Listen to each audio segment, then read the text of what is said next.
Первая Коринфянам, 12 глава, 31 стих.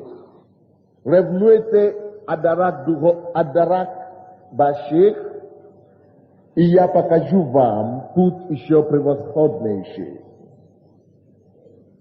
Ревнуйте Адарак Башир, и я покажу вам путь еще превосходнейший. Это чудесно, когда мы приходим в церковь, и вы видите, что Бог делает. Как Бог спасает людей, как алкоголик приходит и выходит трезвым. Это чудесно видеть наркомана, освобожденного силой Духа Святого. Это хорошо видеть, как опухоли выпадают из тела. Это хорошо и чудесно видеть, как Бог исцеляет разбитые сердца, как Он освобождает от депрессии и всего прочего. Мы верим в силе Божьей, амин. Мы верим в силу Духа Святого и в Его действия. Мы верим, что сила, которая воскресла Иисуса Христа из мертвых, что эта сила все еще для нас сегодня. Мы верим, что это время еще не прошло, оно только что начинается. Мы верим, что Бог собирается делать великие вещи, которые будут потрясать небо и земли, которые потрясут народы, которые изменят жизнь людей и потрясут их, как река живое в Царство Небесное. Мы верим, что церковь, если она жива, и если Бог в церкви, то Бог должен продолжать делать чудеса и знамения сегодня. Бог должен исцелять, Бог должен освободить. Если Он не исцеляет, если Бог не способен к чему нибудь полезного, если Бог не способен исцелять, если Он не способен спасать, если Бог не способен освобождать, если Бог не способен благословить финансово, тогда зачем в Него верить? Тогда получается, что Он парализированный Бог. Но я вам хочу сказать, что Бог не парализованный Бог. Аминь. Он жив и действенно. И Его Слово живо. Это Слово, которое мы говорим вам сегодня. Вот это Слово, которое я держу в этой книге. Это Слово, которое выходит из моих уст. Библия говорит, это Слово не просто есть буквы. Это не просто какие-то написанные стихи. Библия говорит, что это Слово, она имеет жизнь. Жизнь. Жизнь. Не просто имеет жизнь. Библия говорит, что она действенна. Вы видите, я живой, поэтому вы слушаете мой голос. Потому что я живой, я двигаюсь, я жестикулирую. Потому что я живой. То, что живой, действует. И Библия говорит, Слово Божье, оно живо. И оно не просто живо, как, может быть, пулемет в реанимации. Нет, оно не находится в реанимации. Библия говорит, что это Слово живо и действенно. Я вам скажу, что это обозначает. Это значит Слово Божье. Точно как я действую здесь. Точно как я поднимаю свою руку здесь, поднимаю свою ногу здесь, точно таким же образом Бог говорит, слово, которое лежит в этой книге, слово, которое вы слышите своими ушами, слово, которое выходит из моих уст, слово, которое лежит в вашей полке, Бог говорит, оно не просто живо, но что она действенна. Дорогие мои, это Слово Божье, она трансформирует, она изменяет, она способна поставить вещи, органы тела, которые раньше отсутствовали, обратно туда. Это слово, когда она входит в ваше тело, вы начнете искать ваши опухоли, которые только что там было 2 минуты тому назад. Но сейчас, когда слово приходит, это опухоль исчезнет. Почему она исчезнет? Потому что она пришла лицо к лицу. Прикосновение Словом Божьим, Словом, которое живо, Словом, которое действенно. Это Слово поразило это опухоль, и опухоль пропала. Когда Слово Божье проходит через человека, проникает через душу человека, человек, который боролся с алкоголем, может быть, в протяжении 30 лет, он видит, что я не хочу больше пить, я не хочу больше курить, я не хочу больше колоться. Почему? Потому что человек встретится с Словом Божьим. Принимал это Слово, и это Слово производит чудеса и знамения. И большинство из того, что Бог делает, Он делает через даров, или через дары Духа Святого. И мы верим в это все, то, что я говорил. Мы верим в силе Божьей. Мы верим, что церковь должна быть жива и действенна. Мы верим, что на церковь должны приходить скептики и уходить оттуда смущенного. Мы верим, что атеисты должны приходить в церковь и уходить верующим. Потому что они видели кое-что своими глазами. Они видели Бога в действии. Мы верим в сильную церковь. Мы верим в действенную церковь. Мы верим в церковь, которая проявляет Иисуса. Мы верим в церковь деяния апостолов. Мы верим в силе в действия Петра. Мы верим в действия Павла. Мы верим в действия Филиппа. Мы верим в действия Тимофея. Мы верим в действия всего всех, то, что написано в Библии. Мы верим, что действия Илья может повториться. Мы верим, что действия Елисея может повториться. Мы верим, что то, что произошло с Моисеем, может произойти с нами сегодня. Мы верим, что Бог способен. Это есть тот самый вчера, сегодня и во веки тот же. Аллилуйя! Он неизменный навсегда. Он неизменный навсегда, я говорю. Я говорю, он неизменный навсегда. Но Библия говорит, несмотря на все эти силы, несмотря на все эти действия, которые он делает, и которые мы видим уже в этой церкви, что Бог, что в Боге, вернее, еще есть какой-то путь. Один путь. Еще есть путь, который Бог называет каким? Превосходнейшим. Что может превосходить исцеление? Что может превосходить освобождение? Что может быть больше, чем чудесное знамение спасения, освобождения и искупления, которые мы видим здесь каждый день? Библия говорит, есть путь, который превосходит пути остальные, которые мы знаем. Давайте считаем ниже, глава 13 и 13 стих. Давайте найдем этот путь. Что это, который он покажет нам? Он говорит, ревнуйте, 31 стих, 12 глава, ревнуйте о дарах ваших. И я покажу вам еще путь. Видите, мы ревнуем в этой церкви о дарах духовных. И они действуют у нас, слава Богу. Люди пророчествуют в этой церкви. Люди видят видения в этой церкви. Люди имеют слово знания мудрости в этой церкви. Но это хорошо. Библия говорит, что ревнуете, и мы ревнуем об этом. Бог говорит, когда мы ревнуем, пока мы ревнуем, Он нам сделает сюрприз. И Он покажет нам еще что-то, которое еще лучше всего то, что мы имели раньше. Что это? 13 стих, 13 глава. А теперь прибывают эти три. Вера, надежда. Вера – хорошая штука, не так ли? Без веры никто не может спастись. Это очень важно. Вера очень важна. Без веры мы не пришли к Богу. Благодатью мы спасены, да. Но мы не могли прийти. Мы не знали, что мы спасены. Только через веру мы приняли эту благодать, которая спасла нас. Надежда хорошо. Надежда – это то, что нам делает знать, что если я больной, я знаю, что я исцелен. Если я еще не исцелился сегодня, я знаю, что я обязательно получу исцеление. Надежда – это то, что вам дает уверенность о том, что ваша жизнь не напрасная. Что если плохо сегодня, будет хорошо завтра. Если бы не надежда, мы бы не знали, что ждет нас завтра. Но мы знаем, благодаря надежде, что Иисус сказал, я пошел приготовить вам место. Но я приду обратно, чтобы взять вас со мной. И там, где я буду, чтобы вы там были, также вместе со мной.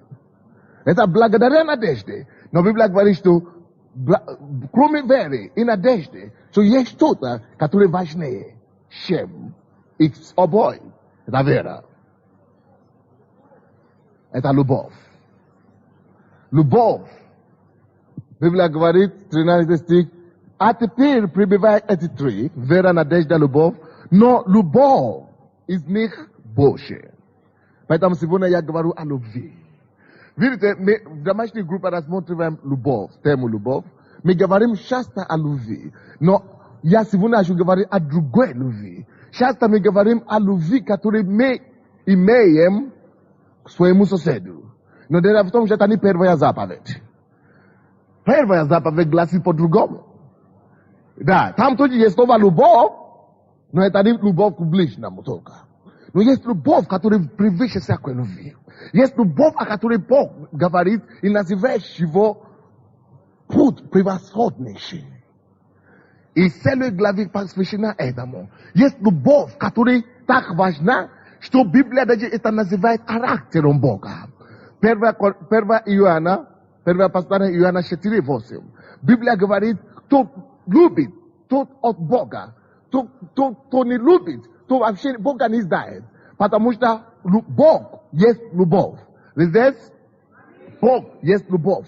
Теперь мы это знаем, что Бог есть любовь. Мы знаем, что Бог так возлюбил нас, что Он отдал единственное, то, что у Него есть. Самое дорогое, то, что у Него есть. Единородного Сына. Единственный сын, кого Он родил, Он отдал Его за тебя, и чтобы Он понес позоры, и чтобы Он умер за тебя, и Он это делал. Иисус умер за меня, если бы я был единственным грешником на свете, если бы ты был единственным грешником на свете, Иисус бы оставил небо.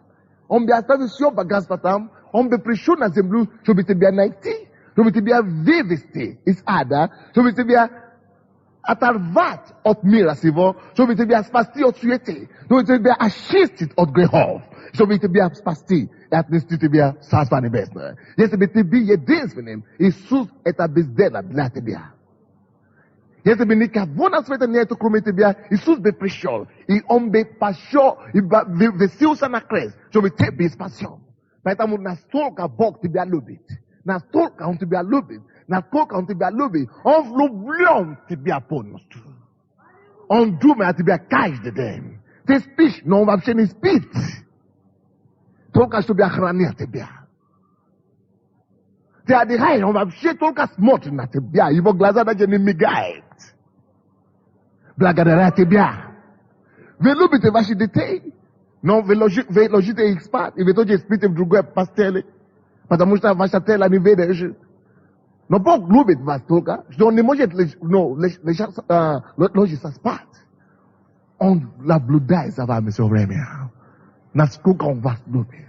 И сейчас день и ночь Иисус ходатайствует за вас. Он молится за вас день и ночь. А мы порой не можем даже молиться за тебя за один день, даже полдня даже иногда. Но Иисус молится за каждого из нас день и ночь. Теперь, что значит первая заповедь? Давайте откроем от Матфея 22. От Матфея 22.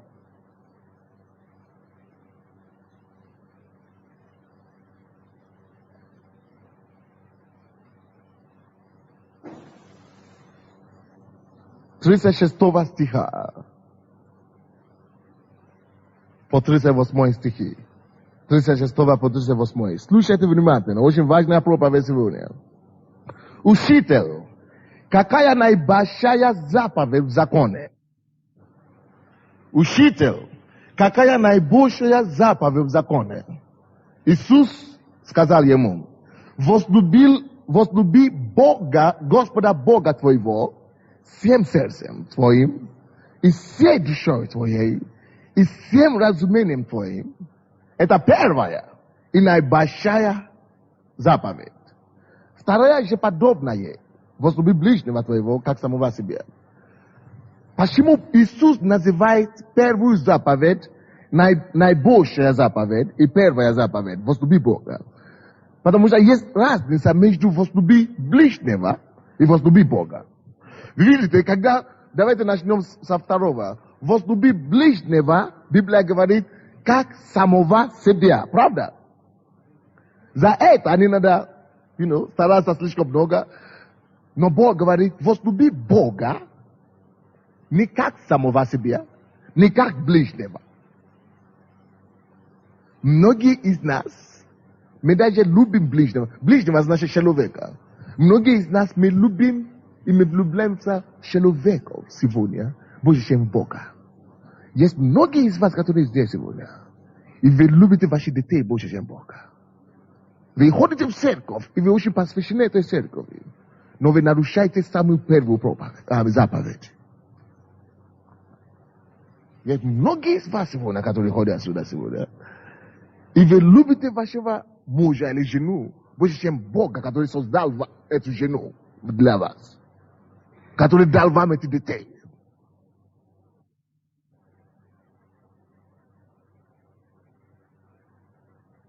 Поэтому, именно поэтому получается так. Что тех людей, которые вы думаете, что вы больше всех любите на свете, они чаще всего огорчают вас. Почему? Потому что вы изменили любовь к Богу, превратили его в любовь к человеку. Вы поставили на первое место второе, а на второе место вы поставили первое. Вы поставили вторичное первое. Но это не порядок. Надо первое поставить первичное первое, а вторичное второе. То есть, почему это необходимо? Некоторые, когда я думал, я тоже думал так, и многие так думали, что я не могу, как это я буду любить своих детей меньше, чем Бога. Бога, я не вижу Бога, а это же все-таки свои детей, это же все-таки моя жена, это все-таки мой муж. Но послушайте, дело в том, что то, что вы не знаете, то, что вы не понимаете, это именно в этом заключается. У нас проблема именно с ограниченностью нашей головы, ограниченностью нашего восприятия. У нас слишком маленький мозг, поэтому мы не можем разуметь то, что Бог разумеет. Когда Бог говорит, возлюбите Бога, здесь, больше, чем своих детей, или свою жену, или свой супруг, Бог знает то, что Он говорит. Он не говорит, что возненавидите ваших детей. Он просто говорит, возлюбите Бога первое, больше, чем всего. Почему это необходимо? Потому что Бог есть любовь. Если вы будете любить Бога прежде, вы, как электричество, подключаете к сети. Вы подключаете к источнику любви. Он же сам есть любовь. Если вы отдаете ваше сердце Ему, и ваше сердце припилено к Нему, и от Него тогда будет течь, и Он будет питать вам этой любви. И от вас эта любовь будет без проблем уже идти к вашему супругу или к вашим детям. Потому что тогда это будет безболезненная любовь. Тогда это будет незаконченная любовь. Тогда это будет нелицеприятная любовь, потому что это любовь прямо идет. Но если вы наоборот поставите, вы любите ваших детей больше, чем Бога, а потом Бог на второе место. Тогда, вы видите, человек это, почему дети очень спорят и имеют разногласия с своими детьми, со своими родителями, потому что они им уже противна даже эту любовь материнская. Они уже думают, что мать контролирует их. Не мешай мне, я уже взрослая, я буду жить свою жизнь. А не понимают, что эта мама старается любить их. Видите, почему это так получается? Потому что эти мамы и родители, они перепутали заповеди. Они сначала хотят любить детей, поэтому дети становятся бунтовстве против них. Потому что они сами не в подчиненности порядка Божьего. Божий порядок говорит, Бог сначала, а потом человек. А если ты не послушаешься Богу, тогда твои дети всегда будут бунтовать против тебя. Они не могут тебя слушаться до конца. Потому что ты тоже не слушаешься заповеди Божьей. Поэтому вся твоя любовь будет получаться наоборот, как насаждение для них. Сопротивление это будет весело у них. Почему? Потому что ты не имеешь источника. Даже если оно есть, иногда ты будешь уставать. Любить, тебе будет тяжело. Будет отяжелить время от времени. Почему? Потому что у тебя нет источника, который тебя должен питать. Вы здесь? У тебя нет источника постоянного питания. Почему люди разводятся? Почему муж говорит, я уже тебя не люблю, иди гулять. Я тоже пойду гулять. Потому что у них нет источника питания этой любви. Бог есть источник. Ты сначала возлюби Бога всем сердцем. Поставь всем сердцем. Теперь что я имею в виду возлюби Бога всем сердцем? И я ищу вас удивить здесь. Алло? Вы слушаете меня? Послушайте здесь. Если вы пропустите все то, что я скажу, я сказал, не пропустите это сейчас. Многие из нас, и Бог мне это сказал, только понедельник этот. Бог мне сказал, Сонday ты меня не любишь. Я бы шокирован. Я не мог себе это представить. Я начал говорить, Господи, ты что? Я оставил дом ради тебя. Я оставил работу, профессию ради тебя. Я оставил все ради тебя. Я служу тебе с утра до вечера. Я молюсь сколько часов в день. А Бог говорит, что ты это делаешь. Я не отрицаю, но ты меня не любишь. Я говорю, ой-ой-ой. Тогда мне стало грустно сразу. И Бог начал мне говорить. И он сказал, что он мне докажет это. Вы видите, и Бог мне объяснил. Ты все это делаешь. Ты ходишь в церковь. Ты служишь у меня. На самом деле, Иисус на первом месте моей жизни нет ничего большего. Но я это поставил сам. Я поставил Бога, что он все самое главное, я его поставил там. И я начал ему служить. Это как работа для меня уже стала. И для многих из нас, хождение в церковь, это уже становится как порядок вещей. Это не побуждает меня любовью. Мы выходим, мы молимся, выходим сюда, давайте помолимся. Мы даже уже не представляем, что мы молимся какому-то конкретному личности. Мы уже молимся только в воздуху. Но мы не видим Иисуса. Если ты любишь человека, ты сосредоточиваешься на него, внимательно ему. Ты видишь его, ты даже не хочешь ока выглядеть от него. Ты хочешь зрать на него полностью, концентрировать, но сосредоточенность. Но когда мы делаем вещи для Бога, мы уже не сосредоточимся на это. Мы уже просто это делаем, как надо, так надо, так надо. И Бог мне говорил, я тебе докажу, что ты меня не любишь. И он мне напомнил год тому назад, или 1,5 года тому назад, когда я познакомился с моей женой. Он говорит, ты познакомился с боссом. Вспомни, как ты поступал. Дорогие, мне не надо было себе навязывать, чтобы общаться с боссом, когда я познакомился с ним. Мне не надо было себе напомнить, что мне надо звонить ей или что-то так. Или мне надо с ней общаться. Автоматически это хочется просто. Я рвусь к этому. Потому что я влюблен. Вы тоже влюблены когда-то. Когда человек влюблен, даже вне вашего вмешательства, мысли об этом человеке постоянно наслаждает вас. Вы не хотите даже думать о других вещах. Вы хотите постоянно, как можно больше думать только об этом. Помните вашу первую любовь. Или когда-то, какую любовь, когда вы были влюблены. Видите, есть кого-то, кого вы любите еще сейчас в настоящее время. Есть что-то, которое вы любите. Теперь, есть ли что-то, которое дорого вам сегодня? Чего вы любите очень? Теперь, сравните любовь, которую вы имеете к этому человеку или к этой вещи, с любовью, которую вы имеете с Богом, к Богу.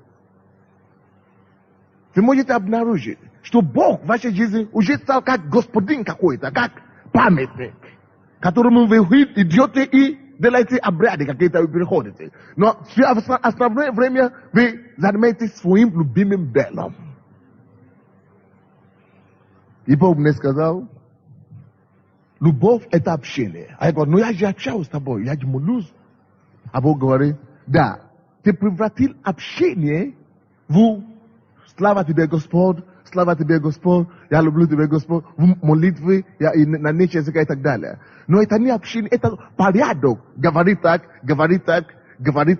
Говори слова Божьи, цитируй слова, говори, то есть определенные вещи. Есть некоторые люди, которые даже превратили отношения с Иисусом на 6 пунктов на получение исцеления, 5 пунктов, чтобы получить благословение, 3 пункта, чтобы это самое. Но какое будет быть отношение? Представляете себе, что я хочу, иметь интимные отношения с моей женой, извините меня за это. И я вытащивал карточку. Говорю, первый пункт, скажи, я люблю ее. Второй пункт, ты красивая. Третий пункт, аллилуйя.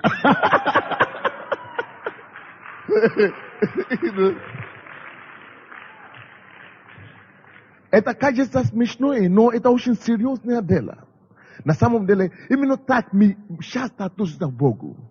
Сначала поклонение, или эти люди выходят на сцену, чтобы поклоняться Богу. Они даже уже не видят, что они делают. Кого они поклоняются. Они только уже видят себя, что я буду петь, я буду что-то делать. Сначала я это делаю, потом то. Они уже не видят, кому они это делают. Но когда ты влюблен, и Бог мне говорит, это разве общение? Общение. Ты помнишь, когда ты общался со своей женой? Я помню, это очень хорошо, серьезно. Помню, когда ты общался. Если она начинает говорить, я хочу ее слушать до завтра. Я даже иногда начинаю задавать вопросы, чтобы она больше говорила. Или я тоже хочу говорить, даже иногда я переговорил. Ради того, чтобы как-то найти это самое контакт. Вы знаете, что такое влюбиться кого-то? Или чего-то? Ничего больше дороже, многие из нас сейчас, мы стараемся, только стараемся поставить Бога на первом месте в своей жизни. Но не надо стараться. Если вы влюблены в Него, автоматически он на первом. Вы не хотите ничего больше, чтобы даже близко подошла к Нему. Автоматически вы полностью погружены в Него. Многие из нас, мы даже не знаем, мы даже не близки к тому, чтобы любить Бога. Мы 1000 километров находимся от любви к Богу. Мы хотим делать больше. Да, Слово Божье говорит, от Евангелия от Иоанна 12:15 говорит, или 14:15 говорит, если вы любите меня, вы соблюдите заповеди мои. Да, вы знаете, что мы делаем христиане? К сожалению. Мы стараемся соблюдать его заповеди. Поэтому нам так тяжело. Мы стараемся не грешить, мы стараемся не делать то. А это не то, что он просит нам. Мы стараемся угождать его. Мы стараемся заблудать. Вот заблудать его заповеди. А это не то, что он говорит. Он говорит, если вы любите меня, ты влюбился в Иисуса, и ты не больше будешь стараться. Это будет просто произвольно, и беспроизвольно будет проистекать из тебя. Ты влюбился в человека, в девушку, и девушка скажет, если ты любишь меня, ты будешь меня целовать. Ты даже не будешь, ты пытаешься целовать ее, чтобы доказать ее, что ты любишь ее. Нет, ты целуешь ее, потому что ты любишь ее. Это не доказательство, это просто, ты хочешь это делать, иначе нельзя. То же самое, когда Бог говорит, если вы любите меня, соблюдите мои заповеди. Он не имеет в виду, что начните соблюдать заповеди, один, не кради, не делай то, и так далее, и третий, и четвертый. Он имеет в виду, что вы настолько влюблены в него, что автоматически вы даже не хотите, чтобы что-то мешало вам соблюдать его заповеди. Вы влюблены в него, вы даже не хотите ничего больше. Каждый раз вы просто нагружены, вы ищете. Видите, я помню, когда я был маленький в школе, и я был в классе, и, такие маленькие любви, да, и я был влюблены в одной девушке в классе. Она всегда сидит так, а я всегда, она с одного угла, когда мы смотрим, наши глаза всегда попадаются так. А кажется, что она тоже смотрит на мою сторону в это время. То есть, ты ищешь возможность найти общение с ним. Найти общение с ним. Каждый маленький путь, в кого ты влюблен, давай, свободно, аллилуйя.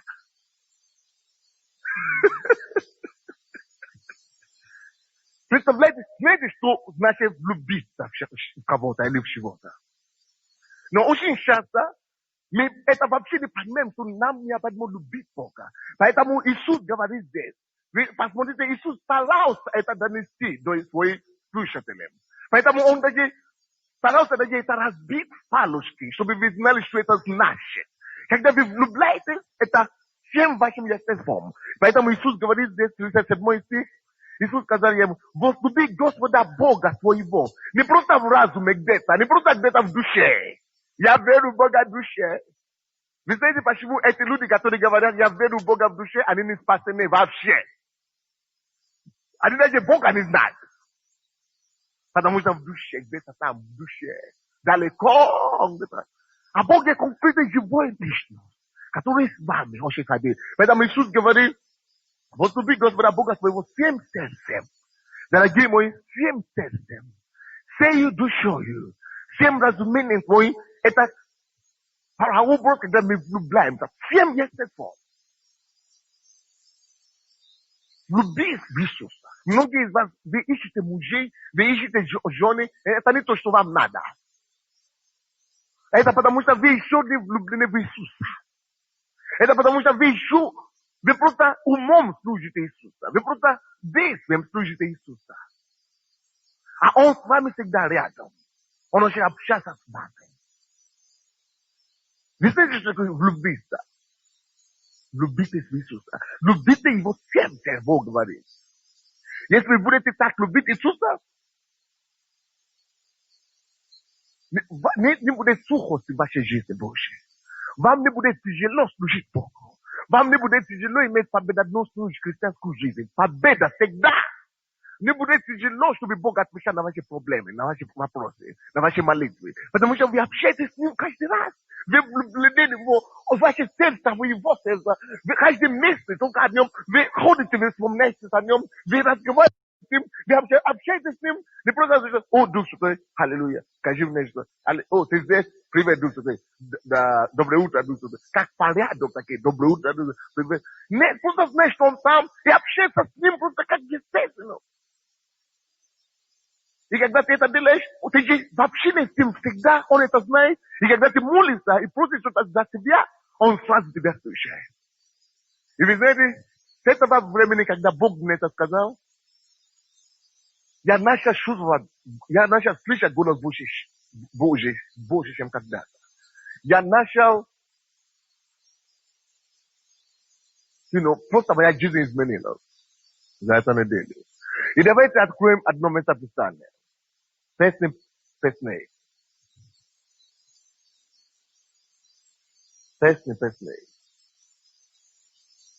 Это до Исаии. Перед Исаией. 3 глава, с 1 по 5 стихи. 3 глава, с 1 по 5 стихи. Это есть, вся эта книга, песни была написана, чтобы показать любовь, которая должна быть между церковью, между верующими и женихом, и Иисусом Христом. Видите? Какая любовь должна быть между верующими и Иисусом Христом? Здесь говорит невеста, это верующий должна быть, это невеста. Мы невеста, как верующие. И здесь Библия говорит, мы, как мы влюблены в Иисуса, и мы так говорим, на ложе моем, ночью искала я того, которого любит душа моя. И искала его, и не нашла его. Видите, обычно мы приходим домой, да, и очень часто мы устали, после тяжелой работы. И мы просто падаем на постель и, спим. Но когда ты человек влюблен в человека, и ты пришел усталый с работы, и там, дома, твоя жена или твой муж, который только что, ты влюблен в него полностью. Ты усталость попадает куда-то. Ты не падаешь на постель и спишь сразу. Сердце, даже постели твое сердце ищет, кого ты любишь. И это то, что должно быть. Вы видите, с нами с Иисусом, это то, что должно быть. Te este te lublene tak vi Isus. Te priori da moi, te ne bude espada ataca cu bita, va. Te Poți să veniți, oh, Iisus, de haleluia, ia благодарю тебя, Господь. Ты представляешь новую силу и новую крепость. И ты спишь, и ты просто знаешь, что твой сон, как у новорожденного ребенка. Потому что ты весь день общался с Иисусом, тем, кого ты любишь. И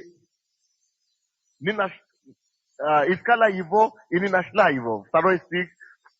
Встану же я, пойду по городу, по улицам, и площадям, и буду искать того, которого любит душа моя. Бог использует образ любви между молодого человека и молодой женщиной. И видит, как сердце ее тянется к нему. Таким образом, такой голод должна быть в нас, к Иисусу, к Богу. Я пойду до конца света, чтобы найти его, общаться с ним. Если он с тобой, он говорит, что я не покину вас, Евреям 13:5, я не покину вас, и я не оставлю вас. Представляете, если он вас с тобой так, рядом всегда, тебе не надо искать его по площадям, по всему городу, тогда какая жажда, каким рвением ты тогда будешь общаться с ним, потому что он всегда с тобой. Вчера Иисус мне сказал что-то, он говорит, представь, потому что каждый день я начал просить, Господь, я влюбился в тебя больше. И он говорит, ты сейчас уходишь на работу, ты знаешь, представь себе, потому что дух, что ты все равно с вами. Представь себе, что ты идешь с Иисусом рука об руки. Вы когда-нибудь видели, как люди влюбленные ходят рука об руки? Это должна быть обыкновенная вещь. Между нами и Иисусом каждый день. Мы должны так с ним ходить всегда. Мы должны видеть его лицо. И давайте будем просто читать дальше. Буду искать того, которого любит душа моя.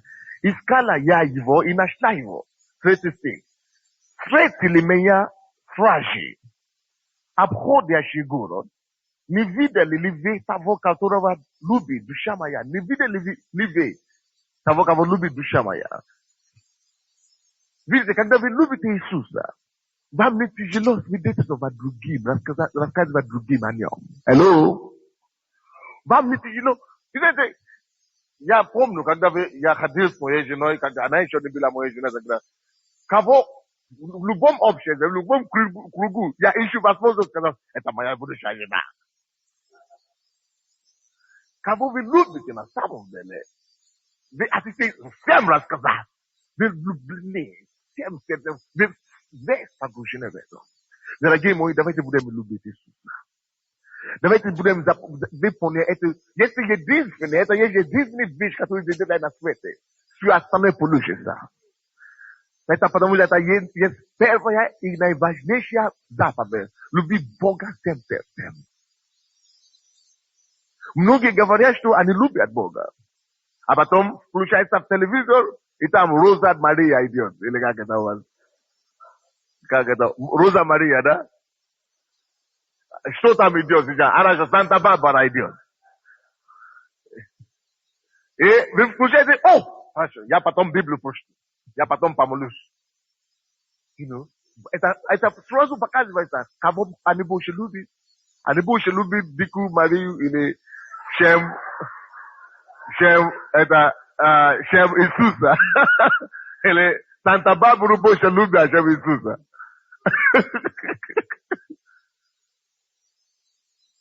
Серьезно, так получается. Это, видите, ваша искренняя любовь будет выявлена тогда, когда у вас будет альтернатива, конкуренция. Видите? Степень вашей любви будет определена, когда вызов придет. Тогда вы будете знать, насколько я действительно люблю его или ее. Если человек любит деньги больше, чем Бога, очень просто это определить. Когда больше нету денег, он начнет бегать туда, на север, на юг и так далее. Он уже забыл о Боге. Видно, кого он больше любит. Но давайте, дорогие мои, давайте влюбимся в Иисуса. Passavi mi vona per messe. Vidi ni trudno eta dela. Lubov eta rešenje srca, отсюда исходит. Я буду любить тебя, Господь, всем сердцем, всей крепостью, всем разумением. Я буду только о тебе размышлять, Господь. И раньше я считал это слово «размышляй о днем, день и ночью». Мне было тяжело это делать. Но теперь мне не тяжело размышлять о нем каждый день и ночью. Потому что я по-настоящему влюблен. Я сейчас просто планирую, я молюсь, чтобы Господь мне дал, чтобы от тебя я так влюбился в Иисуса, как я был влюблен в мою жену тогда. Я тебя так, до такой степени, это уже будет хорошо.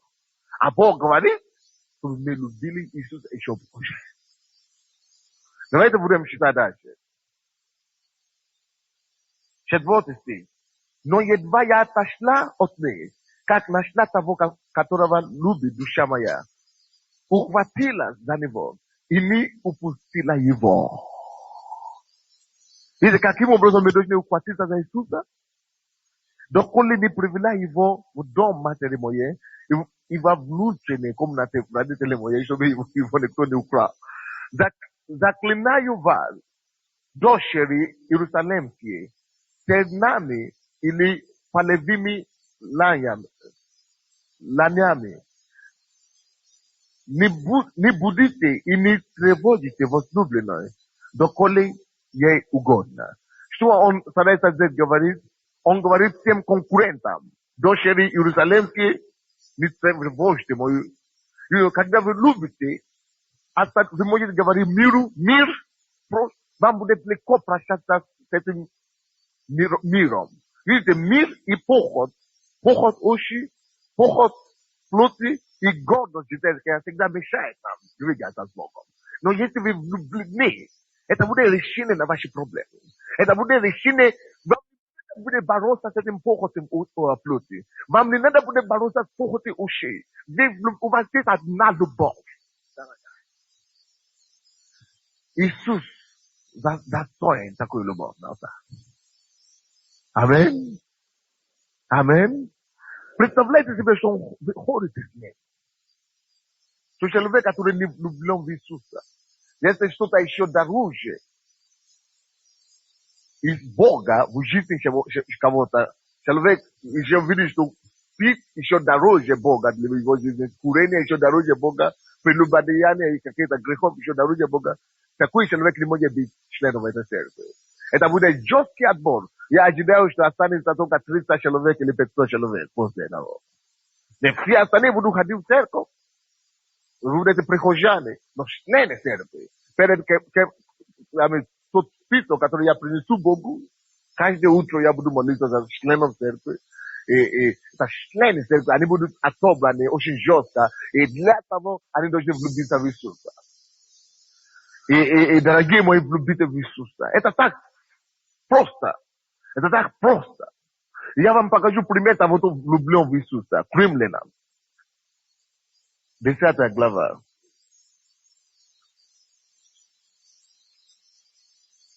К Римлянам, 10 глава. 8 глава, извините, я сказал 10. К Римлянам 8.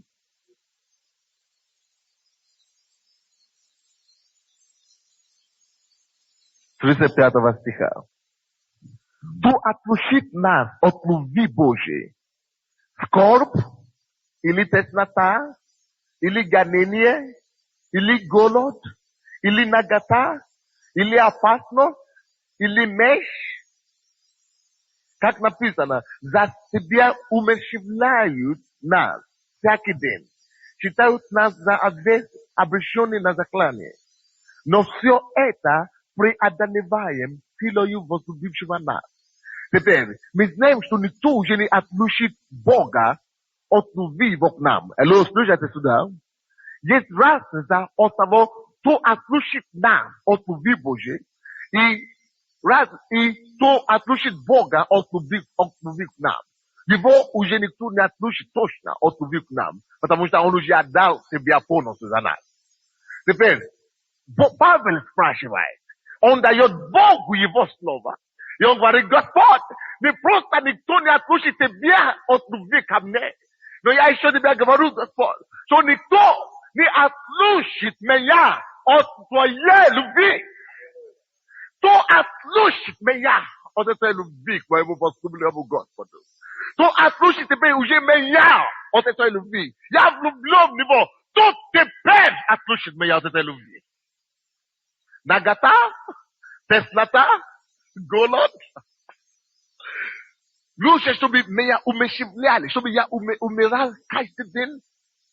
No, that is meant for that never. Ya luce meya otete lubi. Ya vlublopon to vlublopon.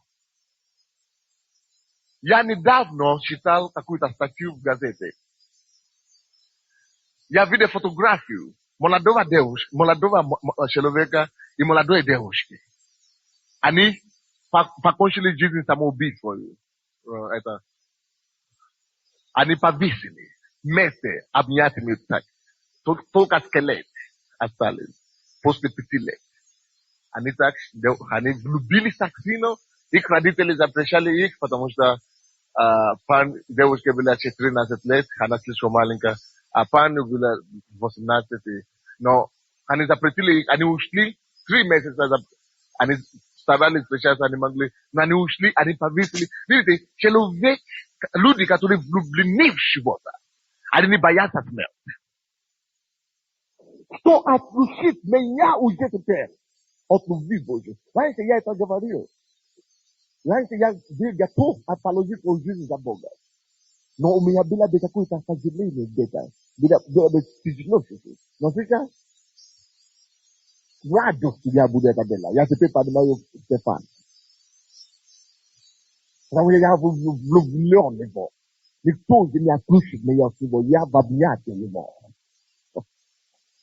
Будь в объятии Иисуса.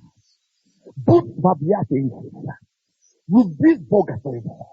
Всем сердцем. Всем разумением. Всей душой. Если вы пришли в церковь первый раз, может вы уже ходите несколько раз, мы приглашаем вас не просто принять Иисуса в ваше сердце, чтобы потом вы забыли о нем. Мы приглашаем вас любиться в Иисуса полностью. Забудьте о разочаровании жизни. Вы можете приобрести новую любовь. Любовь, которая вас никогда не предаст. Давайте преклоним нашу голову. Сидя, преклоним нашу голову. И будем побачаться к Иисусу. Помолитесь Господу и говорить: Господи, я хочу влюбиться в Тебя на самом деле. Вы помните, как вы любите ваших детей? Видите, как вы любите ваших супруг? Видите, первый раз, когда вы влюбились. Сейчас примите это то же самое решение, что Господь, я хочу влюбился в Тебя.